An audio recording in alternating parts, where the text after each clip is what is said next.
Was Hall of Fame head coach, the late, great Bill Walsh, onto something with the idea of a two-quarterback system? It's the most important position in football, and it's only getting more important as time goes on. It's the only position that significantly affects the Vegas point spread in a given game, and we all know if your starting quarterback goes down, you're basically screwed. What's more, finding an adequate starter has never been easier or more inadequate. There once was a time when Alex Smith got a $100 million contract, at a time when they weren't common, off the back of some average starting caliber play, because the prospect of not having that was terrifying for NFL teams. You could pay Smith $100 million, or you could start Brodie Croyle. Good luck with that. But that's not the case in today's NFL. Guys like Jameis Winston and Andy Dalton are languishing on the bench, and either one is perfectly capable of being a starter. Carson Wentz can't even find a job, and however much of a letdown he's been since injuries, he's capable of starting NFL games. The standard has been raised, but it's both the floor and the ceiling. There have always been great quarterbacks in the NFL, but perhaps never as many great ones at the same time. If you're in the AFC, even if you make the postseason, to win a Super Bowl, you may have to beat Justin Herbert, Joe Burrow, Josh Allen, and Patrick Mahomes one after another. And then there's Tua and Trevor Lawrence and unanimous MVP Lamar Jackson. To have any kind of realistic shot at that, you need greatness at the position yourself. So why don't teams just keep swinging until they're sure they have the answer? Last offseason, the debate was, do you stick with Justin Fields or draft one of the rookies? Would you take him over Justin Fields as your starting quarterback? Given what I can And that's where we go back to Bill Walsh.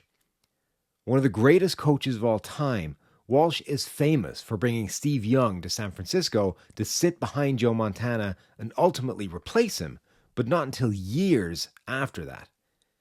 He created the biggest and one of the longest lasting quarterback controversies in NFL history. But our problem is we have two, and there's a quarterback controversy developing. We're going to have to select between Steve Young and Joe Montana.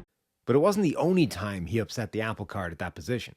When he was getting Montana ready to play earlier in his career, he used to employ him as a red zone quarterback. Steve DeBerg would get the team inside the 20-yard line, and then Montana would finish the job and put points on the board.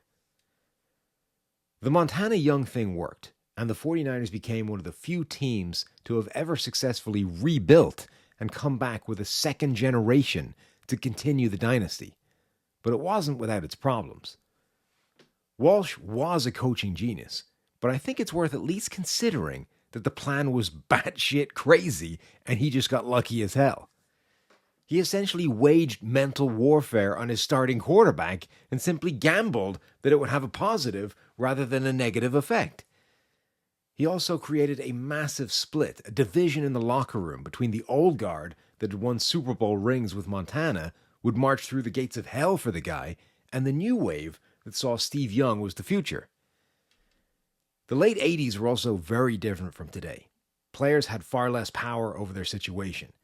I think there's very little chance that today's version of Montana would simply have accepted a challenger or a successor being brought in. Quarterbacks only happily coexist when there's a defined pecking order. When there's an open competition, it's between two guys, neither of whom have a firm grasp on anything. Open competition between two stars? Or two top draft picks? I just can't see it working. The other issue today is practice reps. The CBA strictly limits practice time in a way it didn't in the 1980s. It's hard enough to develop one quarterback without dividing opportunities in half and trying to split it between two guys. There's probably a lot of truth to that old adage that John Madden coined. If you have two quarterbacks, then you've none. Where I think there is some merit to the Bill Walsh approach is that nothing else matters until you find that star quarterback. And if he's really the guy, you're not going to break him by bringing in some competition.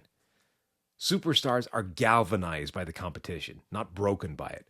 They will make it their life's mission to prove you wrong and become a better player because of it. Until you have a player that you are absolutely certain is a great quarterback, just keep swinging, even if people think you're crazy for it.